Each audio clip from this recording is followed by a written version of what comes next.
Right, give me 2 seconds. We are live now, so just so you know. Always like to let you guys know that's the case, just so that you... I'm not sure if anybody saw, I don't suppose you did see, we did the manager's view last night. Oh, dear me. One of the things on there was absolutely hilarious. We had the manager from Where On, and he couldn't work out how to turn his mobile phone round. And it's gone because it goes into Opus Clip and it clips everything for me.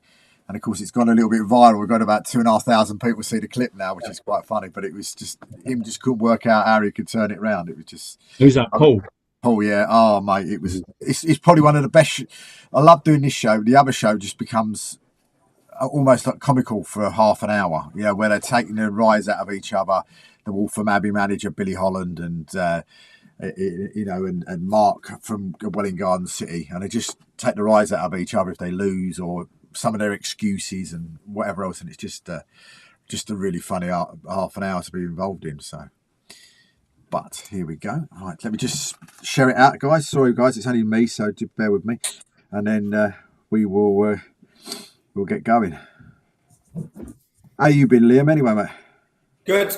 Yeah, really good. Yeah. Busy day today. We've had loads on today. All the teams have got games this week, so we've had match day -2 for 19s, 18s, and the girls team for Wednesday. So it's been quite like presentations for pre-matches and stuff. It's been quite sort of bit techie today, really, which is not really what I like to do. I just want to be out on the grass, to be fair, but.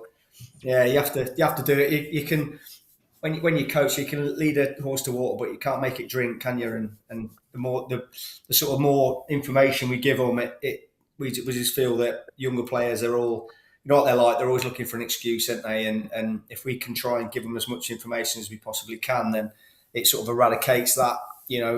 After the event, and if we give them all the information, even at our academy level, we do our homework on all the opponents and that, David. So yeah, it's just something that I think if they were going to sort of carry on and move on in the game, I think that obviously, there's the higher echelons of especially non-league football, they're going to encounter that, aren't they? So we're just trying to breed it into them while they're, in their infancy. I've got a question to ask you about that, so that's not a bad way to start, but we'll welcome everybody first. Welcome everybody to the Reposs non-league show, and of course joining us again for the next hour, of course Liam's with us, and so welcome, Liam. Oh, yeah.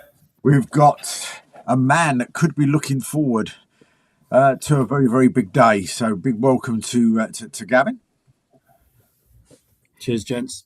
And a first time on the show, welcome to Grant as well from Rugby. How are you, sir? Yeah, good evening. Thank you for having me. The question I was going to ask you, Liam, as you was going on about that, you're talking about the youth, and of course everybody knows, you're very, very heavily involved with the youth, etc., etc. How would you like to have Max Downham?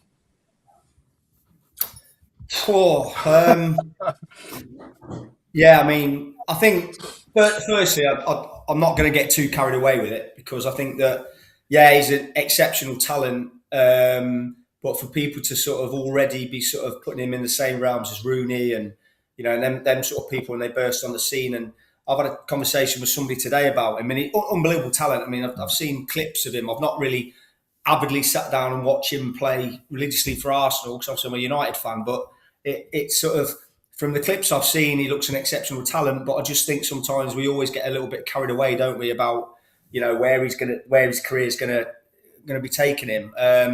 But obviously, he's an incredible talent. But I just think sometimes we all get a bit carried away with it, don't we? I mean, I was talking to somebody today, and a friend of mine, he was the youngest Premier League goal scorer for a number of years, and he played for Spurs, Andy Turner, and I played with him. And he sort of every now and again on Facebook reminds his Facebook friends that, that was me when I was at Spurs with the Terry Venables, and we were laughing about that today. But yeah, in terms of his ability, it's incredible, isn't it? At such a young age to do it. And we were laughing this morning about the kids in school today, isn't he? So imagine you go into school today with all your schoolmates saying, "Oh, we came yesterday and we came to watch you Saturday, whatever." And oh, what a great goal it was! You imagine the adulation he's getting and the feeling he's getting. But me and Grant have spoke about this lots of times about the younger players where they and I was the same. You have no fear and you play without fear because you've never experienced any of it before. And I think it's so great when you see a fledgling footballer that just has no cares, just plays with no fear, and it's great to see. And I really hope he has a great career. I really do, but I just hope people don't sort of get too. Somebody was saying today, Tourette might make the World Cup squad like they did with Theo Walcott. But again, I just think we all need to sort of calm down about him a little bit, really. But an undoubted talent. I mean, look, it's only my opinion anyway, so it means nothing really. I mean, being an Arsenal fan myself, I've seen quite a lot of him on, clips and so forth. And the lad is definitely something special. He really is, I'm not just saying because I'm an Arsenal fan, but he's something that is extremely special. And by all accounts, he's got his head screwed on completely the right way. People like Declan looking after him, etc., and so forth. But could he go to the World Cup? I hope he doesn't. I hope they don't. I hope he doesn't I hope he plays really well for the. Gets some more games and plays really well, and we win the league thanks to him. But I still don't want him going. And even if he scored something stupid like 10 goals between now and the end of the season, scores the winner in the Champions League final, or stupid stuff like that, I still wouldn't want to see him go into the World Cup and then get ruined like Theo Walcott got ruined by going to the World Cup. Yeah. Just leave him alone. Leave him at home, and leave him to he's 16 for crying out loud. He can't even go in the dressing room with them, let alone anything else. So just leave him alone. And 2 years time, 4 years time, let's see where he is there. But I think he's an incredible talent. I think I'm probably going to be biased when I say this, but I think he's better now than what Rooney was at the same age. That's my personal opinion. Possibly. I'll go back to something, and obviously as a United fan, I can just remember a couple, and there was a lad called Federico Macheda who burst on the scene at 16, 17 and scored the winner against Villa in the 90th minute, and he was going to be the next best thing for United, and I think he scored again in his next game at Sunderland. You're talking 15 years ago, and I think by the end of the season he was out on loan at Barnsley. Because he burst on the scene so quickly and so prominently, it kind of everybody expects. But I think that in Arteta, he's working with ultimately one of the best coaches in the world, who's been brought up in the Guardiola mold, and I think that there's not many better than Arteta. I wouldn't think at the moment. So he's in the right place, isn't he? Yeah, I think before we go on to non-league, I mean the one thing that always convinces me when you see somebody like Carlo Ancelotti come out and say that he's seen him, quite a few times, and and he's already. Listen, I'm not saying this. This is what he said. He put him in the same bracket as Messi. I mean that's massive. Do you know what I mean? From something from like Ancelotti. Do you know what I mean? But whether love it to end up being like that, but we'll wait and see. But guys, if you don't already know, of course, as well, if it's okay with you, Grant, we'll start with Gavin. And I don't know if you guys know, but of course he's got a very, very big game coming up soon against Harlow Town. Oh, no, sorry, not that one. He's got a very, very big game coming up soon against Punjab in the FA Vase semi-final. I mean, Gavin, is this where the dreams are, where you've been dreaming of all these years, and all of a sudden you're 180 minutes away from that possibility? I'd like to say yes, but it's not really been, and this has been the case for the season. It's not really been our focus. It's just been a game that turns up every month, and it just so happens that we've progressed to the stage we are now.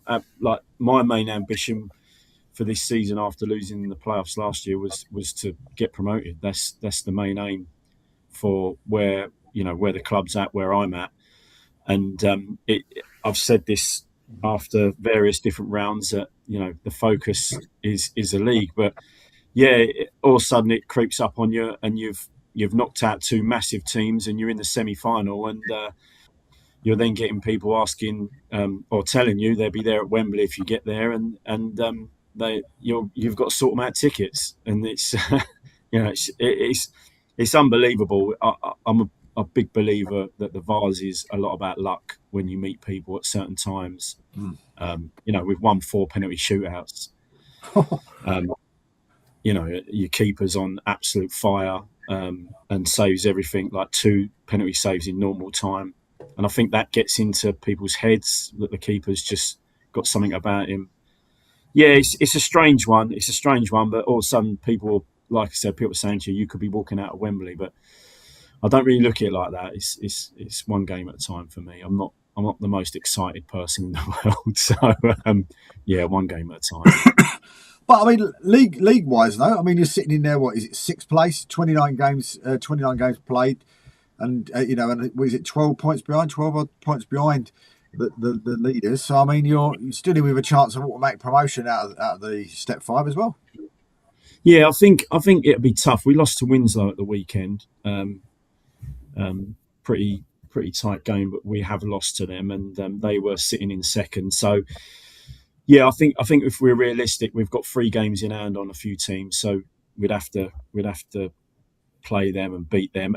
But one thing I would say is we've got teams in the top 5. I think we've got 3 teams in the top 5 to play, so you never know. But the Vars, as great as it's turned out to be, is turned out it does turn into a distraction. For years, we've always said when we were going for a league, if anyone was still in the Vars, then we want them to progress as far as possible. They never really progressed as far as we've gone. Yeah. But it's a massive distraction, and a team that wins the Vars doesn't normally win their league, do they? It's a weird one. True. I mean, you think a few years ago, Romford and Great Wakering both in the Vars final, and both going up there in those sort of playoff positions, and it went belly up for both of them in the promotion. Yeah, of course, they're still in the Essex Senior League. Yeah, and you've got to look at, like, Whitstable won it last year and lost in the playoffs, and obviously they've gone out to us this year, and I think they're well in the mix to win their league this year. But yeah, it's a weird one. I think with the size of your squad that you've got at step 5, you've got to have a very big squad to compete on a few levels. But Gavin, go on, mate. So I was just going to say one thing then. Gavin, are you surprised, obviously sitting in 6th at the minute and got some games in hand, and and I looked at the league earlier, and there's some good sides in that. It's a really strong, there's some good teams in that, and you've got your Kings Langley and Tringa in it, and Haringey and Wilmslow. Are you surprised with the attention from the Vars run, and obviously with a small squad, that you're in that position? Did you, when you got sort of deeper into the competition, obviously as an ex-player, it's natural for the players to be going, actually, do you know what? I need to be careful here, because I don't want to be missing out on the last 16, the quarters, and now the semis. But are you surprised? I mean, I looked at the table, and I was quite surprised myself that you're sitting in 6th with still a chance of going up. Yeah, well, like I said, and I won't pull no punches. I've said I don't care about the Vars. I know people might think I'm mad. My focus has been so on the league. You lose out in the semi-final of the playoffs as the year before, and I said it's a tough one to come back from. You could, you have a few days off after it. You only get a few days off really, and then you're back at it. And the chairman's on your case saying, "Come on, let's go again." But it's easy. Sometimes it's easy to say that. The defeat has probably been like last year's defeat in that playoffs was really tough to take, And so my focus has been fully on the league, and like I said, every month this Vars games come up, and I've not really had that from our players. I've not really seen this kind of like this focus where it's like I'm not too keen on the league, or you see like an effort or an intensity level drop. I would say the only thing that we've suffered from is a bit of a hangover. Say like the next game, it's taken us like 45 to get going. Like we faced Baldock the Tuesday after Droysden, and it took us 45, and we're 1-0 down at half time. And you know what it's like, you guys, like when you set a tempo, if that tempo isn't high enough, it's very hard to get back to the tempo you want. And it took us, we equalised on like 93 plus and could have won it. It was like we went at them for the last 20, but you can't give anyone a head start in any game. And we've taken us, we've given them 45, so we've had to come back. But I'd say that was the only problem. We lost at Harpenden after Whitstable as well. dominated the game, but lost. Just couldn't put the ball in the back of the net. And when you look at it, that I would say was only like the only Achilles heel we've really had from the Vars. The buzz from it's been unbelievable. What sort of crowds are you expecting for your home leg then of that semi-final?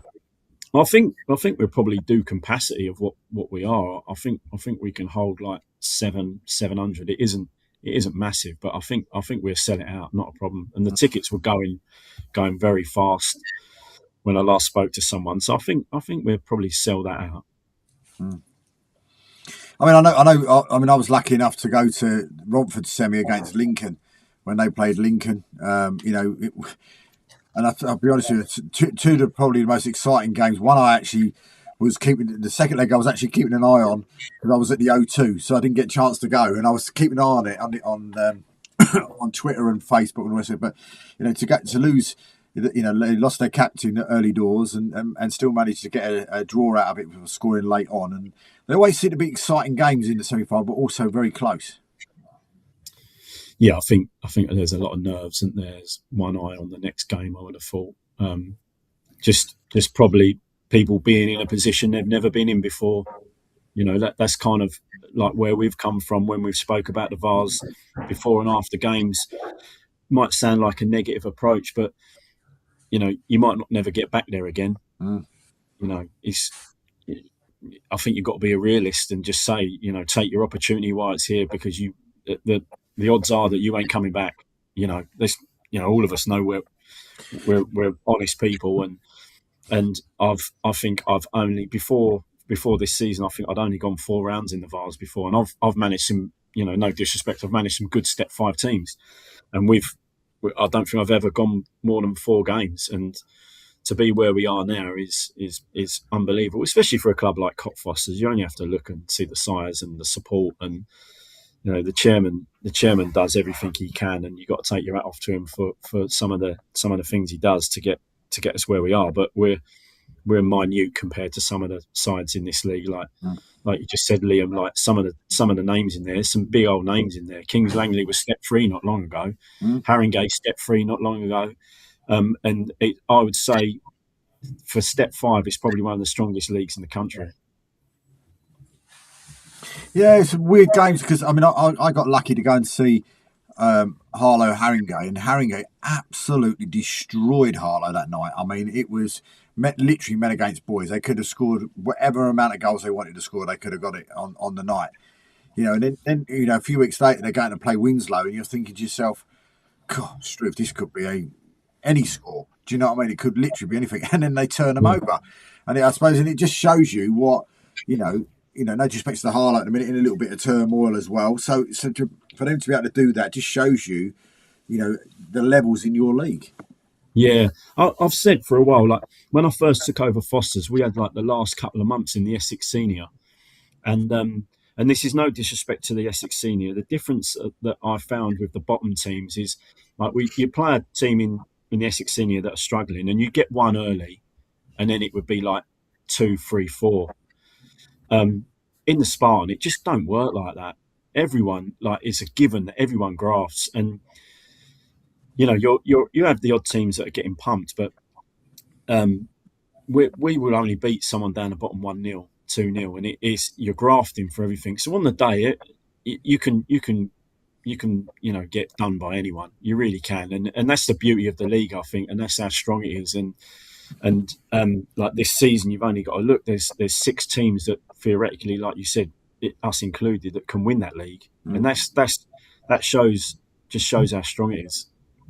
There's as you say, crazy league when you see people like Haringey in there. When you're so used to seeing them in step 3 for a few years. But for those that don't know much about Cockfosters, Gavin, tell us a little bit about the club itself.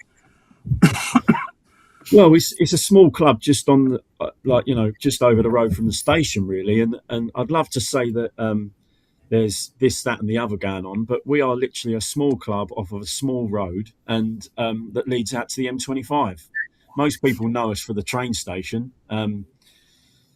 There's not much there. It's had a reputation for a shocking pitch for donkey's years. Even myself, I've taken teams over there and had like a major hiccup. I think I was going for the league with Hertford, and we went over there and we got turned over 2-1, and yeah, the pitch played a massive part that day. There's a small bunch of volunteers, like we all know at football clubs, that give everything they can. Chairman Vass is a really good guy that manages to work his magic to bring in sponsors to just give us a platform. And we took over. I think it was me and my guys took over. I think it's February, 4 years ago, February. And it's a type of club where if you don't get promoted to Step 4, every year you lose 2 or 3 of your best.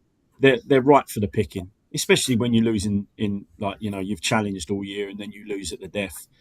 You'll have local clubs in Hertfordshire coming along, and they just take your players. And there's not really a lot you can do about it. There's not a massive pot of gold that you can throw at these players, and you kind of have to rebuild every season that we've gone again. We've had to rebuild, and that's like minimum. I think we lost three main players last year, and you've got to recruit. One thing I would say about the staff, myself, we don't really have no time off. As soon as it finishes, we're recruiting straight away, and we're going for it. Holidays are based around football. Life is based around football. If you want to be successful, I've always been a big believer in, just work hard. Don't worry about posting stuff on social media. Get grafting. Get grafting when people don't see the hard stuff. You know what I mean? Like when you're phoning players and meeting players in service stations and whatever it may be, just to get the signature over the line. And that typifies the club. They've got a graft for everything. And for us to be where we are now, is I think is a fantastic effort from everyone involved in the club. What would so with it, from what you were saying there, would then say, for instance, or has the chairman spoken to you around the Vase side of it and said, look, if we could get to Wembley, if we could win at Wembley, that would make a heck of a lot of difference to your sort of financial situation for next year, maybe being able to keep your top players and then maybe push on again to actually, if you didn't manage to get out of that league this year? I don't think it comes down to that, to be honest with you. I don't, you'll have players that are being given the opportunity to play at Step 4. It's not necessarily like we've got a great group. We've had a great group for 2 years. Even the lads, like one lad signed for another team, and on the kind of interview for the him signing, he had a face like a smacked backside because he loved it with us.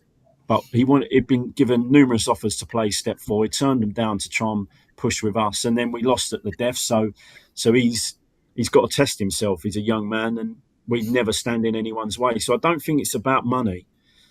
I think you've got to make your club desirable on a number of fronts. The pitch. I know that people might say I'm a bit old-fashioned, but having a lovely pitch to play on is fantastic. I know that you've got 3Gs around that business going on, which I think is a big attraction now. But playing on a grass pitch and having it looked after is a joy. I think that's a big thing.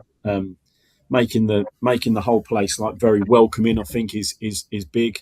I don't think it's about like you win the Vase and we give you a pot of gold and go and like sign whoever you want to sign. It's not really been the way the club are. Like I've said before, like it's difficult because if you've not got all that money, you have to build over a number of years. It took me 4 years to get promoted with Hertford back in the day, and that was building over time, and that's how it is at Fosters, and that's how we are. It's not like you can't go throw money at the best players and pick your dream team. It's just been a case of picking out like your gems and people that perhaps haven't been successful at other clubs, getting them in. People like we pulled a couple of lads from who were sitting in Step 5 reserves. They've played for us for 2 years. Now they're both Step 4. One of them was at Step 3. So it's kind of like it's a journey, and it's a journey for us, and it's a journey for them. And if you can go the journey with them, getting promoted, then they probably would stay. But it's very difficult for a lad now to, commit to you for the season, and then we foul at the death, and then he's given numerous offers. So I don't think that it is about him giving me this chest of gold. I think for the club to win the Vase, it's just unbelievable. It'd be unbelievable. Unthinkable really when you look at it as to some of the people that have won it previously, and someone like Cockfosters who get 70 to 130 people come and watch us. It's like, no disrespect. The week after Whitstable, we went to Harpenden. I think there was 3 people to watch us there. You know what I mean? It's just it's the nature of the beast. The club is where it is, and I don't think sometimes you turn the fortunes around of a club and you get the people that latch on to winning teams. It's just a natural. You get that people come and watch teams and want to see entertaining teams. We've really struggled to even do that. Like, anyone that's in the semi-final of the Vase, you'd probably think you're putting on an extra 175 people on your attendance, but it's not really, it just hasn't worked out like that. So I think there's a lot more the club could do, but it's very difficult. You've got minimal amount of volunteers there, and as everyone knows here, that volunteers are the heartbeat, aren't they? The more of them you've got, the easier everyone's life is. But it weren't long ago that I had to bring the kit home and give it a wash simply because the turnaround was just I just couldn't. I don't live in Cockfosters. I live just outside Hertford, so I think we played in, I don't know, played somewhere up the A10 or whatever to take it back to the club, which is I might as well just wash it myself. You know what I mean? So, but that's the nature of the beast. That's the size of the club, and perhaps until you've actually been down there and had a look yourself, people don't realise. You know what I mean? I mean, Grant, have you had a good run in the Vase or the trophy? I had a good run in the trophy last year. Obviously, I wasn't at Rugby. I was at Coleshill. I think we went 5 rounds. I think we went to Gloucester, who was step 2 at the time, and we were in the playoffs at step 4, and they were flying. They'd just come down from step 1 down to step 2, and they were top of step 2. And somehow we went there and thought it would be a good idea to play without a forward, and play with a false 9 and kind of split forwards and no actual number 9. And we were 3-0 up after 25 minutes, and it was unbelievable. And they got it back to 3-2. And then we got to the next round, the 6th round, I think it was, and then we lost to a team that were bottom of step 4 in Biggleswade. So that's just how it went. But the journey for the trophy and the Vase, like Gavin just spoke about, is, I understand what he means in terms of the Vase would be the cherry on top, wouldn't it? I suppose, and the promotion is the number one thing that you're looking to do, and I get that completely. That would be my mindset. Obviously, if I was in those shoes, that the Vase is a fantastic kind of side piece. But obviously, you want to be playing step 4 football next year, so I get it. But yeah, I think cup competitions, there are positives and negatives to them. Obviously, when you're that far in, I'd see that as a huge positive.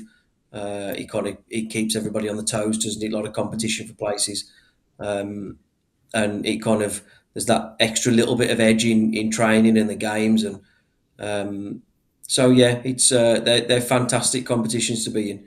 Gavin, I wish you all the best, mate. I don't know when the game is, but no, mate, I'll be looking out for the result. Top man. I mean, with yourself, Dave. I mean, with rugby. I mean, it's been a tough season so far. It's it's a tough season. It's turned out that way. It was obviously never intended to be that way. I was when Gavin's speaking about kind of washing the kit I had that, and Liam knows I had that at Lye when I was at Lye. I was at Lye for 4 years. A lot of what Gavin just spoke about resonates with kind of what I had to do at Lye, and we went from step 6 to step 4 with more or less the same team. and then obviously we missed out on the playoffs at the first year of Step 4 by, I think it was 3 points. And again, like Gavin said, that team got cherry picked because we weren't the biggest payers. People could come and offer decent amounts of money, and that team that was assembled over 3-4 years it evaporated pretty quickly. But rugby's is completely different football club. I speak to the owners a lot, and it's just the club got relegated last year, so it went down to Step 5 last year, and then it got a reprieve very, very late. I think Hinckley, Leicester Road had some big money problems, so. But that reprieve came really late, and it's not an excuse; it's a fact. We'd done most of our business for Step 5, and we were happy with the business that we did. We then obviously got the reprieve, and we didn't think that team would be able to cope at kind of Step 4 with the teams that are in there. So again, you kind of again what Gavin said in terms of going to meet players all across the West Midlands. Those who haven't got deals lined up, and trying to get them and trying to sell them a project of a club that got relegated but have just recently got a reprieve. It proved really difficult. So we had a really slow start. Really picked up. I think we lost one in 17 from, I think it was September until kind of start of December or middle of December. And we've never regained that form, never found that form, and it's been really, really difficult. I always use the analogy of at this club, especially, it's like trying to turn a cruise liner. It's not a quick fix, and it was never ever going to be a quick fix. Did I expect us to be where we are? God, absolutely not. Absolutely not. We've got huge quality in the squad, but I think that probably just shows about the league. The league's really competitive. It's really tight. It's really tough. I think any team that's been on a run that we've been on, you would expect to be where we are, but you would kind of expect to be cut adrift. But given the competitiveness of the league, I think there's 3 points from where we are up until kind of 4 or 5 places above us. So yeah, I'd rather it be the other way. I'd rather be kind of safe and secure and challenging the playoffs like I have been the last couple of years at previous clubs. But it hasn't worked out that way, and yeah, we've got a lot of work to do. Liam as well. Liam and I have got a lot of work to do together. We're still in it though. We're still in it. Yeah, I mean, looking at it. I mean, you said 70 Coventry, Spinks 40, then Bedworth United 37, then below the line Bournetown 36, Loughborough Students 34, St Neots 34, and you 33. Yeah, I mean it's incredible. We had, I think we had 29 points, 14th of December. So that tells you, and we were sitting 6th at the time. So that tells you the run that we've been on is I've never known anything like it, to be honest. But to kind of, I think 2 wins and a couple of results going your way, the picture suddenly looks a little bit different. So it's not all lost. It's kind of, it's getting as much confidence as we can into the players, and Liam's been a huge help with that in terms of kind of individuals with players and setup. So, like I say, there's a lot of work to do. It's really tight. We've got Bourne on Saturday, which is it's a massive football match. To be honest with you, but it's just the next one. We're not going to get any more than 3 points if we win. So, I think everything's geared up for that game. And then we got Corby, and then we've got Bedworth, and we've got the teams in and around us. But yeah, we need to start getting some points on the board because we're running out of time. But you've done something that you at least you can go into your dressing room and boast you've done something that Spurs hasn't done. You actually won a game in the league this year, haven't you? Well, yeah, not many more, but yeah, it's been a tricky time. But like I say, the staff are all unity in the club, and like Gavin said about the volunteers at the football club are incredible, absolutely incredible. I can't speak highly enough of them. Every single person, like from the kit man to the welfare officer to the sports therapists that we've got at the club, to the directors, to the president, to everybody at the club is really really positive. But yeah, we need to get some wins, quick wins. I mean, looking at, as you said, looking at down there, you've got Bourne Town, of course, there. We've only got Bedworth United as well. Your last home game, but if it comes down and you need something from that last game, that's going to be something, isn't it? Bit of a derby, last game of the season. Well, yeah, I mean, it's my message to the group and to the staff were like, we don't want to be in a situation like if it comes down to a last game shootout, no problem, we'll take it and we'll go into it confident. But we want something done quicker than that. We want to get out of it as quickly as possible. It doesn't look like it, but like I say, we've got some huge quality in our squad. Liam knows that. Liam's worked with them. It's just been confidence is the biggest thing in football. If we could bottle it up, it'd be brilliant. We didn't go in one loss in 17 because we're a poor side. And Sorry, Jim.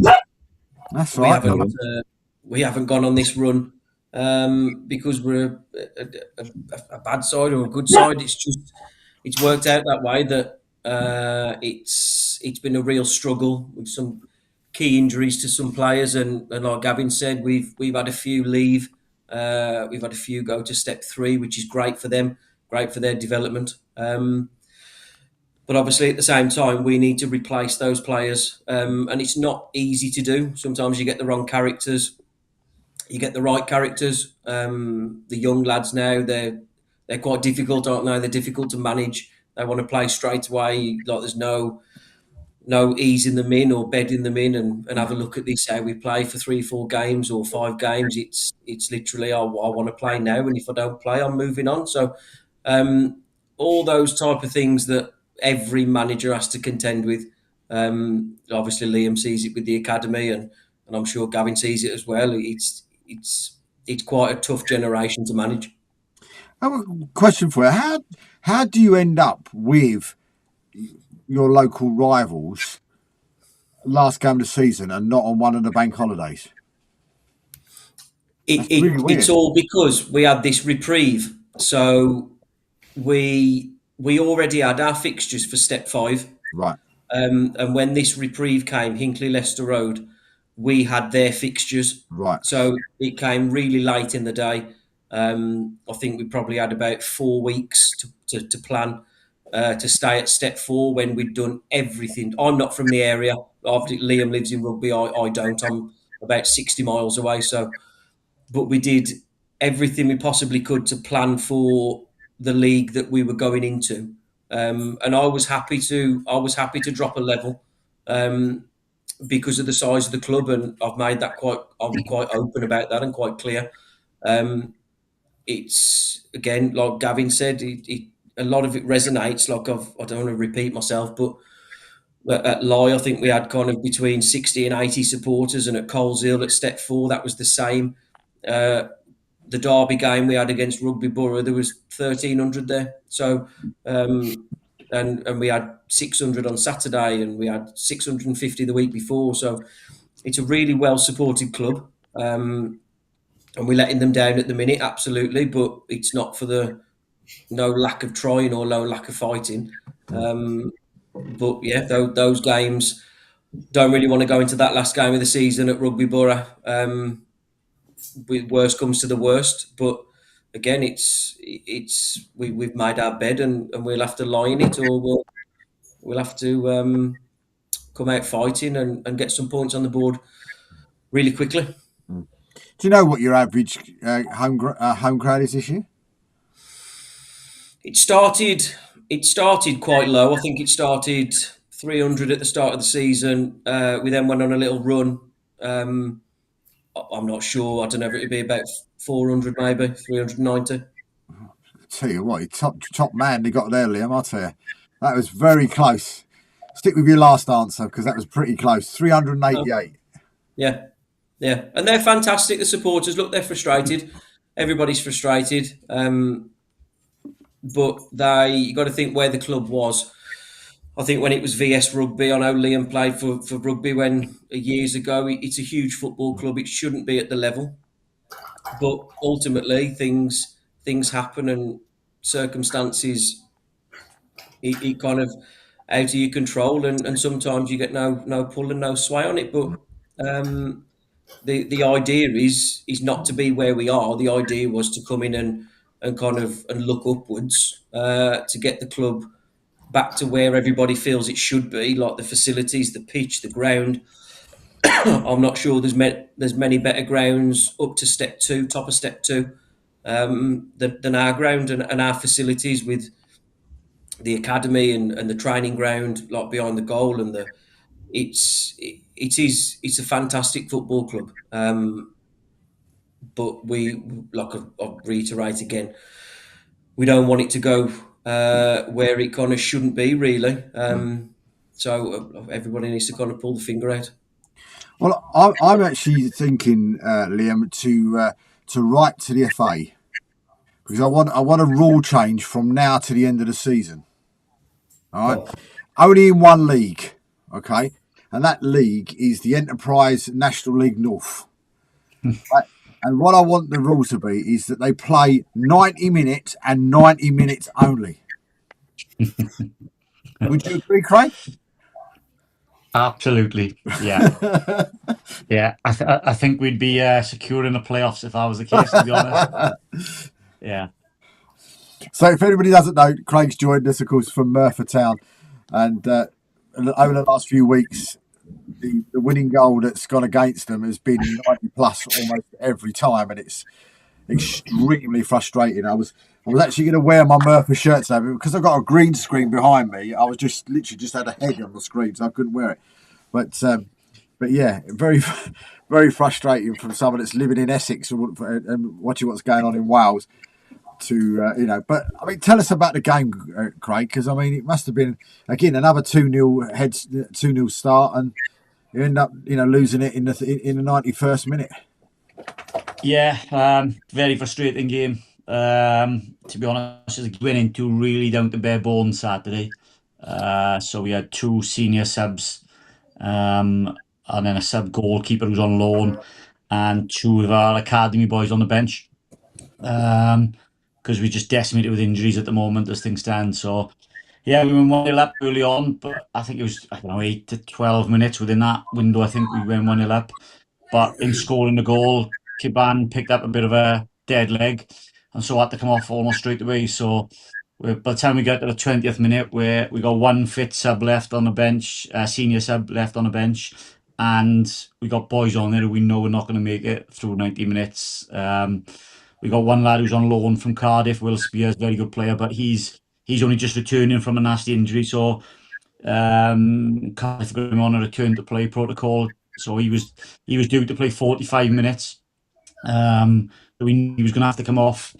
Alex John, who's been excellent for us in recent weeks, is struggling with his calves, so we knew it was going to be difficult for him to get through. So yeah, it was tough, and as the game went on, we probably, and I'm not even going over the top here, not exaggerating at all, we should have been 4-0 up at half time, comfortably 4-0 up, and you just know going in at half time with a 1-0 lead, this game is certainly not over yet.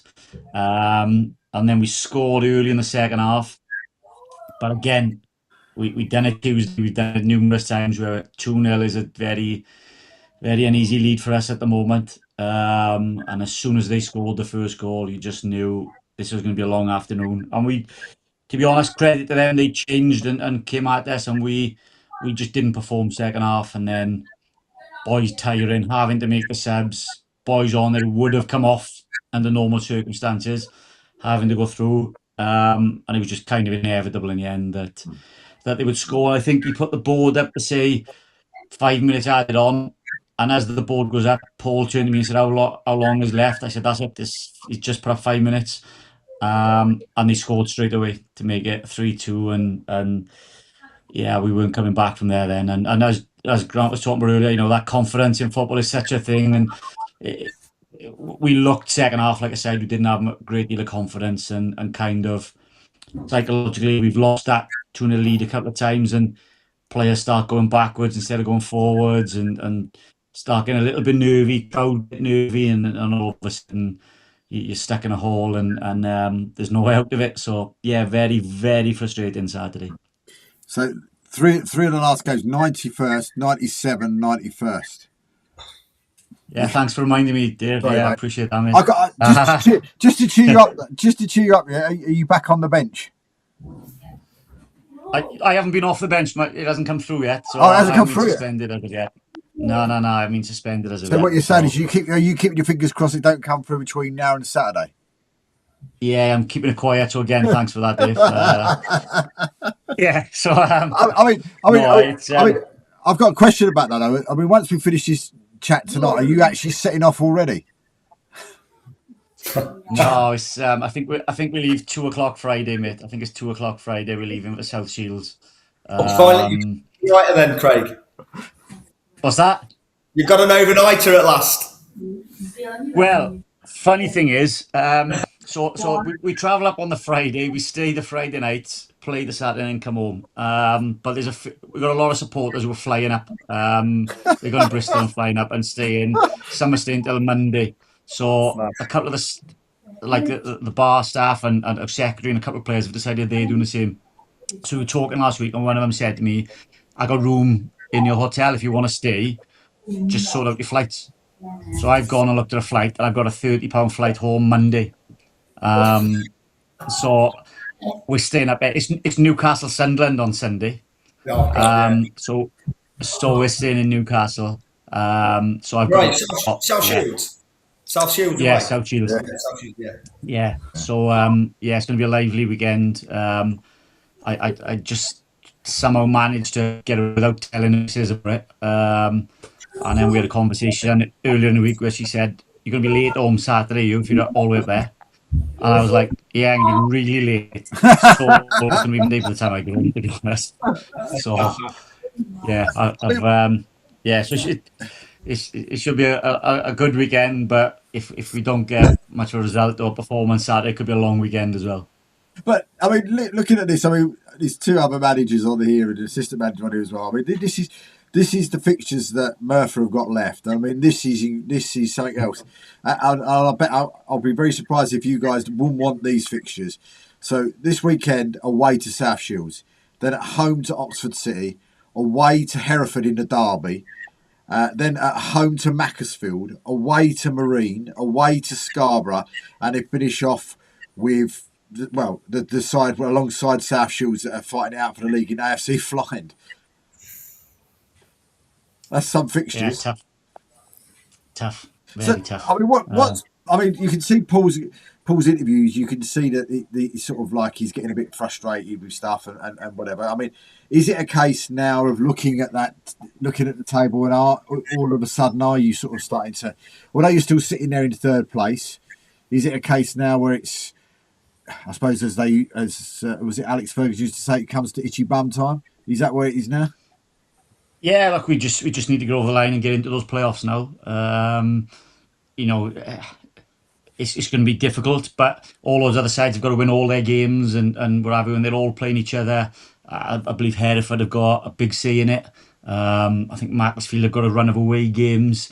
Kidman's got a run of away. Anything can happen still. So as long as we finish in those playoffs, I mean, it's an amazing season. We were favourites to get relegated to start the season. Our first season at this level, nobody gave us any chance at all. So to be third in the league with 7-8 games to go, maybe, that's a fantastic achievement. Whatever happens, we'll look back in years to come and go, how good was that season to have achieved what we achieved. However, when you're in that position, if you then fall away, then it's very frustrating and difficult. And there's been a lot of murmurings from supporters recently, and social media has been a bit toxic with certain comments made. Which, if you sit back and reflect on the season, it's unbelievable to be honest. But these people, they're frustrated. It's total frustration because of how good we've started and what could have been. I think that's the way they're looking at it. But we all on here now know that football isn't that simple. It's never that straightforward, and there's always a curveball thrown in. And I think people forget we lost Ricardo at the Forest Green. He scored 25 or 26 goals by the time he left to go to Forest Green. But by the time the transfer window opened, that's a ridiculous stat for a striker to replace him. That was neon impossible to be able to replace him. So those goals are massive. And then obviously Newport County coming in and signing Cole Jarvis is another blow for us. And it's so difficult to replace those players at the moment. So within the season it's difficult to bring players in, and even now we're under so many restraints being in Wales, playing in England.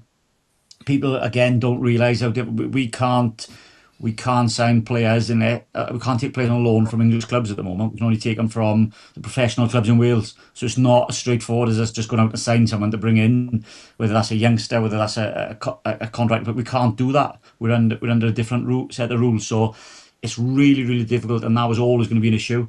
And that's proving the case at the moment. But we've also hit a spell where we've had incredible bad luck to have so many injuries in a short space of time. Our record with injuries has been good for a few years, and it all seems to have come at once. So I think we had 4, maybe 5 missing on Saturday, and we only carry a small squad. We're not able to, they can't dual reg with us. They can't do that. So it's just a culmination of all those things at the moment, going a little wrong and having to try and fight and battle through that at the moment. Yeah, but it just shows you, I don't know if you agree with me, Liam, as well, and Gavin and Grant, that just shows you what a season Merthyr have had when you think, as you said there, favourites to go down. You've then got Ricardo and Cole, especially Ricardo scoring that amount of goals before Christmas and getting snatched away by Forest Green. Then you lose Cole, on transfer deadline day, as well. And you lose sort of 2 of your, really important forward players as well. And still to be sitting there in 3rd place with some of those names that I've just rattled off there in that league. And there's Darlington that we've not mentioned. And there's this one we haven't mentioned. And that one that's actually in that league. It's just an incredible achievement. Would you agree, Liam? Oh, we lost your volume, mate. I'm back. Yeah, you got it. The dog was barking.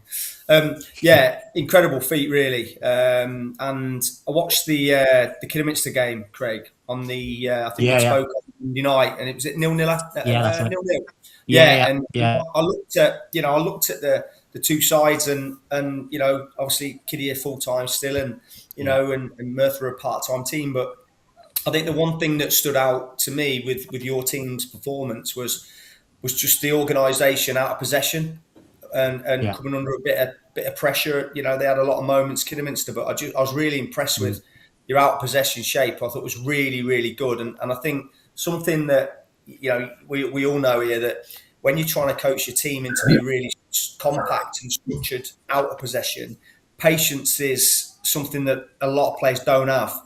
And I saw your team look really, really well drilled in that. Is that something that you've based a lot of the season on?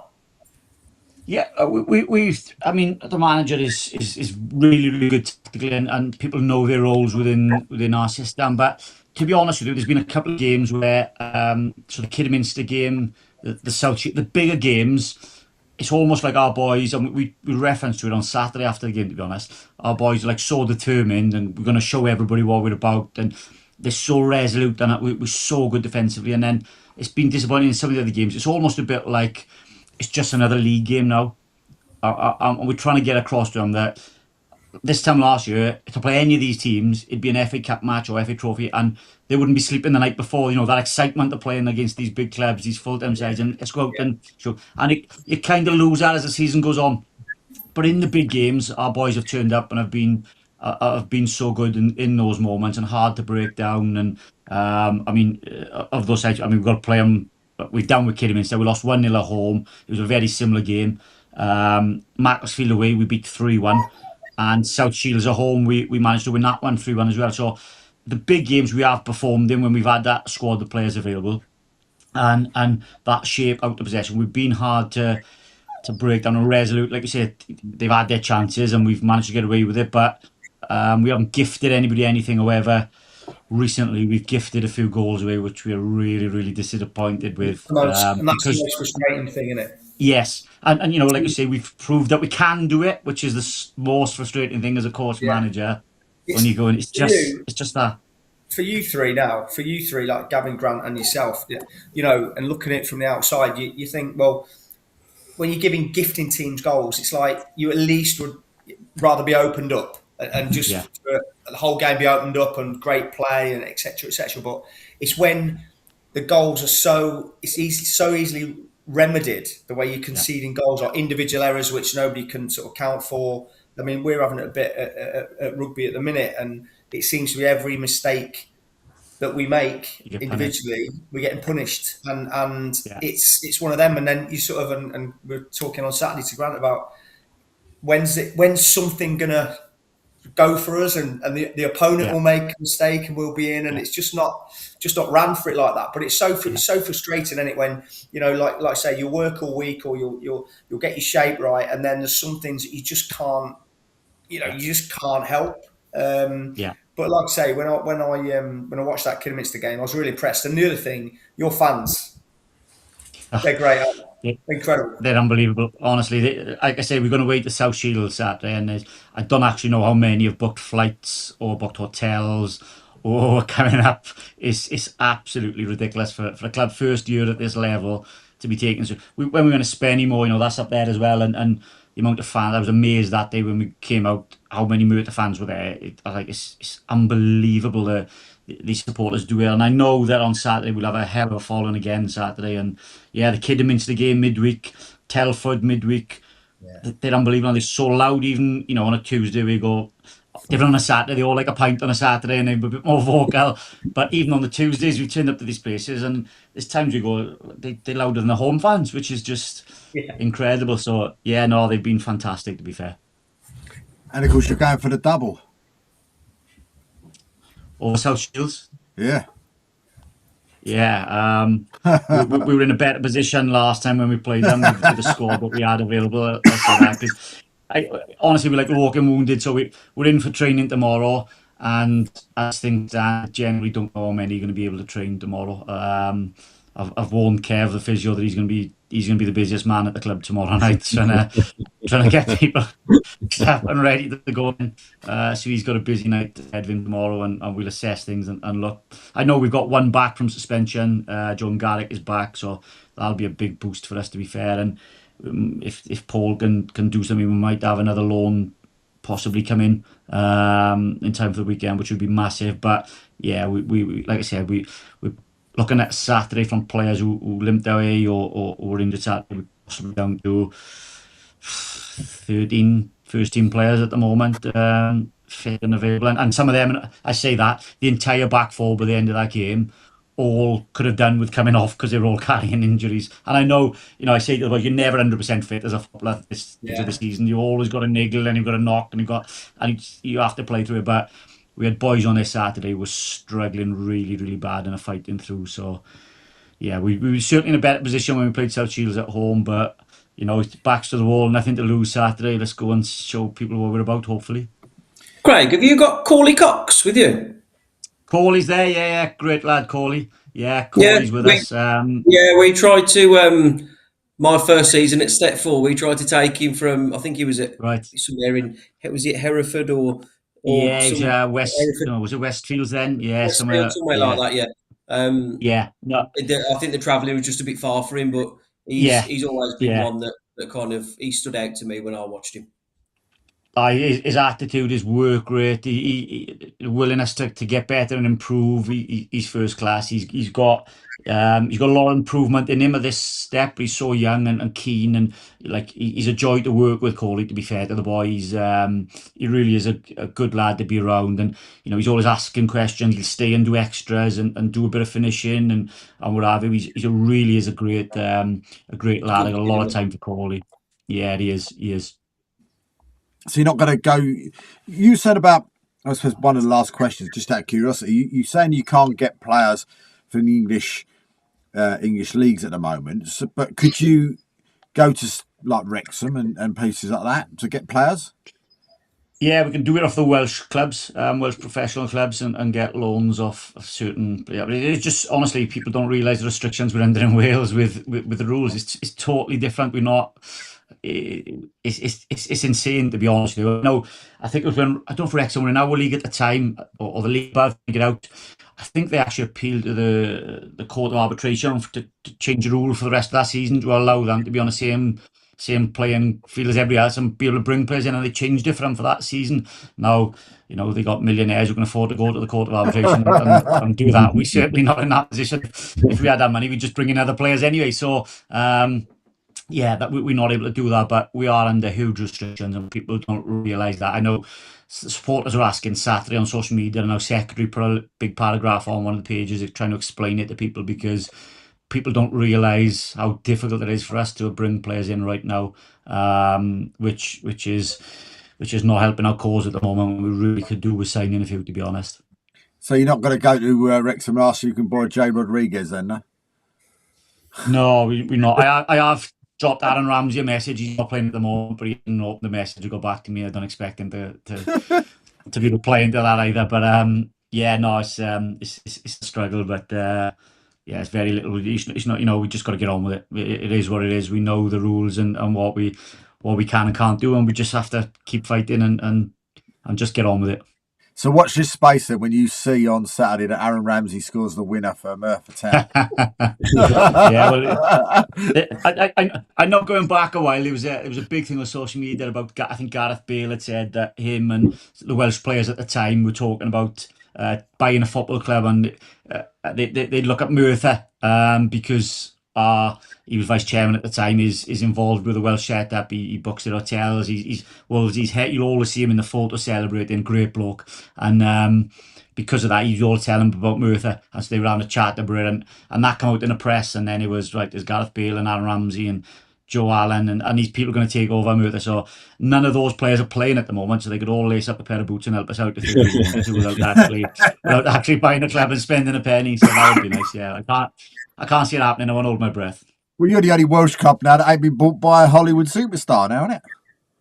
Yeah, we keep appealing, we keep asking, but nobody seems to come in. I know a few years back there was a rumour, I don't know if it was like the air ambulance had landed somewhere, and one of our supporters put a thing on Facebook saying that Will Ferrell had landed and he was coming for talks to Merthyr, and actually people believed it and ran with it because of what's gone on at the other clubs, but no such luck. So yeah, we still support our own and community club, and we don't have those huge finances to be able to just bring in unlimited players, which is why we have a small squad, because we can't afford to have a big squad, to be honest.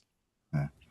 Well, listen, guys, time's run away from us. It's really been a great show tonight. I really enjoyed it, and a massive thanks to Gavin. Wish you all the very, very best in the league, and of course. When you play, I might even be able to get up there once, of course, the Harlow. The Harlow game. It's been the match day secretary once again for him, so hopefully I might get up as long as I'm not working. But I know that one's still got to be penciled in because of your FA Bars run. But all the very, very best for that, and hopefully you get to the final of that as well, when we get to see Cockfosters lift that trophy at Wembley, which will be a fantastic achievement for everybody down there at Cockfosters. Grant, we wish you all the very best as well. Get those sort of points that you need to get out of the sticky mare you're in at the minute, and hopefully you will pull your way out there with the man below, of course, and it'd be great, as we spoke before, about doing My Life in Football with yourself and Gavin. That'd be fantastic. We can see if we can get that set up as well. For Liam, massive thank you once again for joining us again tonight. And of course, always a pleasure, mate. And of course, for me, mate Craig, all the best at the weekend, mate. Enjoy your weekend. Yes, thank you. I will. avoid those cards, and hopefully, if we don't speak next week because you're on your way back, we'll speak the week after.